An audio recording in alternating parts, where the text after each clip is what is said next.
ಓಂ ಹ್ರೀಂ ಭೈರವಿ ಕ್ಲಾಂ ಹ್ರೀಂ ಸ್ವಾಹ. ನಮಸ್ಕಾರ. ನೋಡಿ, ಒಂದು ರಾಶಿ ಫಲವನ್ನು ಹೇಳೋದಕ್ಕಿಂತ ಮುಂಚೆ ಜನಗಳು ತಿಳ್ಕೊಳ್ಬೇಕಾಗಿರುವಂತ ವಿಚಾರಗಳೇನಂತಂದ್ರೆ, ನೀವೊಬ್ರು ಜ್ಯೋತಿಷರ ಹತ್ರ ಹೋಗ್ತೀರಾ, ನಿಮ್ಮ ಜಾತಕವನ್ನ ಕೊಡ್ತೀರಾ.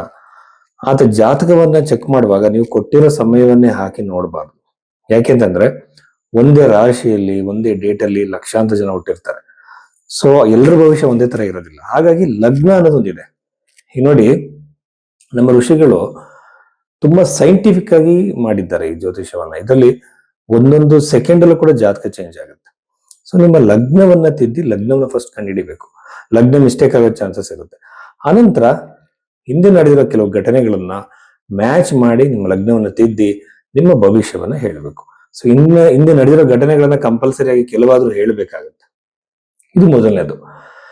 ಎರಡನೇದು, ಸರ್ ಒಂದು ಡೇಟ್ ಆಫ್ ಬರ್ತ್ ಇಲ್ಲ ಅಂತ ಹೇಳ್ತಾರೆ. ಇಲ್ಲಿ ನೋಡಿ, ನನಗೆ ತುಂಬಾ ಜನ ಕೇಳೋದು ಏನಂತಂದ್ರೆ, ಸರ್ ನೀವು ಹೇಗೆ ಪ್ರಿಡಿಕ್ಷನ್ಸ್ ಕೊಡ್ತೀರಾ ಅಂತ. ಸೊ ನನ್ನ ವೇ ಆಫ್ ಪ್ರಿಡಿಕ್ಷನ್ ಹೇಗೆ ಅಂತಂದ್ರೆ, ಮೊದಲನೇದಾಗಿ ನಾನು ಲಗ್ನವನ್ನ ತಿದ್ದುತ್ತೀನಿ. ಆಮೇಲೆ ದಶೆಗಳಲ್ಲಿ ವಿಂಶೋತ್ತರ ದಶೆ, ಚರದಶೆ, ಯೋಗಿನಿ ದಶೆ, ಜಮಿನಿ ಪದ್ಧತಿಯನ್ನು ಉಪಯೋಗಿಸ್ತೀನಿ. So step by step, layer by layer ನಾನು ಹೋಗ್ತೀನಿ. ಅನಂತರದಲ್ಲಿ ಹಸ್ತ ಸಾಮುದ್ರಿಕೆ. ನಮ್ಮಲ್ಲಿ ಹಸ್ತ ಸಾಮುದ್ರಿಕೆ ಅಂತಂದ್ರೆ ಅದೇನೋ ಒಂಥರ ಹೆಡ್ ಲೈನ್, ಫೇಟ್ ಲೈನ್, ಈ ತರ ವೆಸ್ಟರ್ನ್ ಪಾಮಿಸ್ಟ್ರಿ ಮಾತಾಡ್ತಾರೆ. ಅದಲ್ಲ, ನಾಡಿ ಜ್ಯೋತಿಷದಲ್ಲಿ ಲೈನ್ಸ್ ಗಳಿರುವಂತಹ ಮಾತೃರೇಖೆ, ಪಿತೃರೇಖೆ, ಹಲವಾರು ತರದ ರೇಖೆಗಳಿದೆ. ಸೊ ಆ ರೇಖೆಗಳು ಜಾತಕಕ್ಕೆ ಹೊಂದಾಣಿಕೆ ಆಗತ್ತಾ ಅಂತ ನಾನು ಒಂದು ಇವೆಂಟ್ಗೋಸ್ಕರ ನಾನು ಮ್ಯಾಚ್ ಮಾಡ್ತೀನಿ.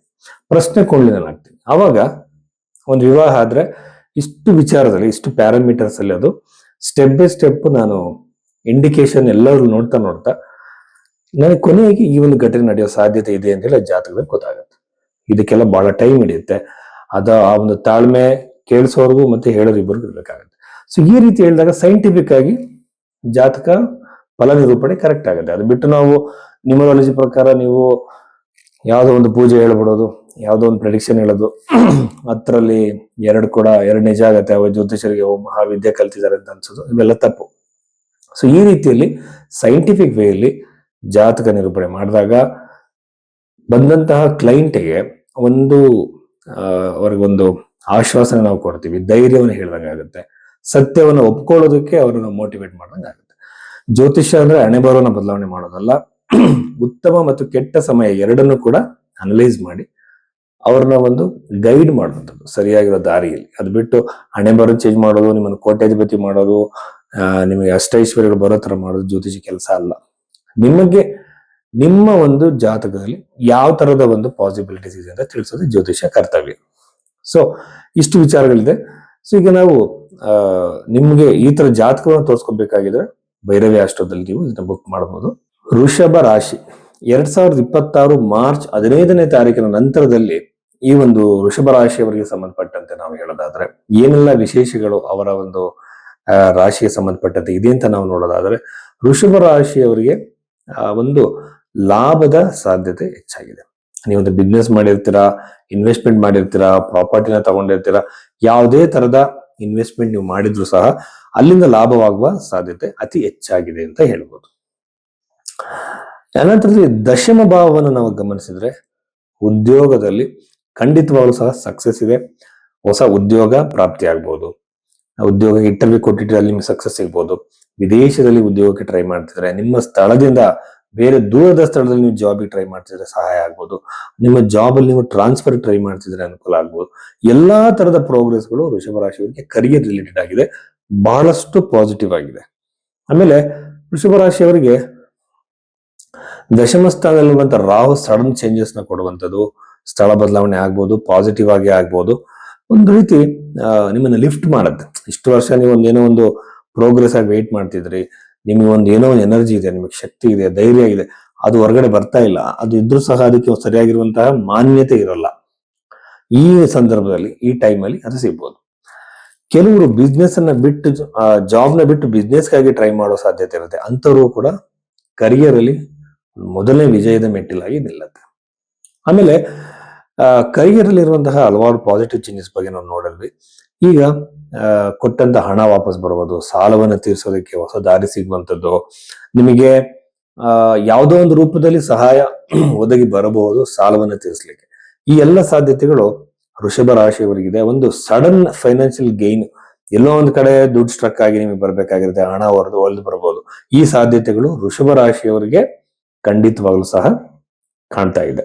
ಆಮೇಲೆ ವೃಷಭ ರಾಶಿಯವರಿಗೆ ವಿವಾಹದ ಸಾಧ್ಯತೆ ಕಾಣ್ತಿದೆ.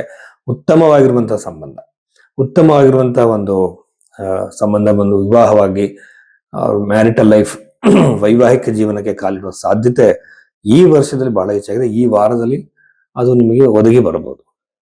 ಚತುರ್ಥ ಭಾವ ಚೆನ್ನಾಗಿಲ್ಲ, ಕೇತು ಗ್ರಹ ಚತುರ್ಥದಲ್ಲಿ ಸ್ಥಾಪಿತನಾಗಿರುವುದರಿಂದ ಇನ್ನು ಬಹಳಷ್ಟು ದಿನಗಳ ಕಾಲ ಪ್ರಾಪರ್ಟಿ ಖರೀದಿ ಒಳ್ಳೆಯದಲ್ಲ. ಕೇತು ಅಂದ್ರೆ ಒಡೆಯುವಂತ ಕೆಲಸವನ್ನು ಮಾಡುವವನು. ಹಾಗಾಗಿ ಪ್ರಾಪರ್ಟಿ ಪರ್ಚೇಸ್ ಬಹಳ ಕಡಿಮೆ ಮಾಡಿ, ಇನ್ವೆಸ್ಟ್ಮೆಂಟ್ಗಳನ್ನ ಕಡಿಮೆ ಮಾಡಿ. ಪ್ರಾಪರ್ಟಿ ಡಿಸ್ಪ್ಯೂಟ್ಗಳು, ಕಿರಿಕಿರಿಗಳು ಕ್ರಿಯೇಟ್ ಆಗುತ್ತೆ. ಅಣ್ಣ ತಮ್ಮಂದ್ರ ಮಧ್ಯೆ ರೀಸೆಂಟ್ ಆಗಿ ಏನೋ ಪ್ರಾಪರ್ಟಿ ತಗೊಂಡಿರ್ತೀರ, ಅಲ್ಲೇನೋ ಡಿಸ್ಪ್ಯೂಟ್ ಕ್ರಿಯೇಟ್ ಆಗುತ್ತೆ, ಮಾರೋದಕ್ಕೂ ಪ್ರಾಬ್ಲಮ್ ಆಗುತ್ತೆ, ಅನಾವಶ್ಯಕ ಕಿರಿಕಿರಿ ಜಗಳಗಳಾಗತ್ತೆ. ಈ ಎಲ್ಲ ಸಾಧ್ಯತೆಗಳಿಂದ ಪ್ರಾಪರ್ಟಿ ರಿಲೇಟೆಡ್ ವಿಚಾರದಲ್ಲಿ ಎಚ್ಚರಿಕೆಯಿಂದನೂ ಇರಬೇಕು. ಎಷ್ಟೋ ಜಗಳ, ಹೊಡೆದಾಟಗಳು, ಕಿರಿಕಿರಿಗಳು ಇದರಿಂದಲೇ ಆಗುತ್ತೆ. ಸೊ ಎಚ್ಚರಿಕೆಯಿಂದ ಇರಿ. ಆಮೇಲೆ ವಿದ್ಯಾರ್ಥಿಗಳಿಗೆ ಉತ್ತಮವಾಗಿದೆ, ಎಸ್ಪೆಷಲಿ ಟೆಕ್ನಿಕಲ್ ಎಜುಕೇಶನ್ ಮಾಡ್ತಿರೋರಿಗೆ ಬಹಳ ಉತ್ತಮವಾಗಿದೆ. ಹೊಸ ಕೋರ್ಸ್ಗಳನ್ನ ಮಾಡ್ತಿರೋರಿಗೆ, ಸಂಗೀತ, ಲಲಿತ ಕಲೆಗಳು, ಡ್ಯಾನ್ಸ್ ಈ ತರ ಕಲಿತಿರೋಂಥವ್ರು ಬಹಳ ಚೆನ್ನಾಗಿದೆ. ಪಂಚಮ ಭಾವಕ್ಕೆ ಶುಕ್ರನ ಒಂದು ದೃಷ್ಟಿ ಬಹಳ ಉತ್ತಮವಾಗಿದೆ ಅಂತ ಹೇಳ್ಬೋದು. ಆಮೇಲೆ ವೃಷಭ ರಾಶಿಯವರಿಗೆ ಇನ್ನೊಂದು ವಿಶೇಷ ಏನಂತಂದ್ರೆ, ಯಾವ್ದಾದ್ರು ಒಂದು ಡಿಸ್ಪ್ಯೂಟ್ಗಳಿದ್ರೆ ಸಾಲ್ವ್ ಆಗೋ ಸಾಧ್ಯತೆಗಳು ಹೆಚ್ಚಾಗಿದೆ.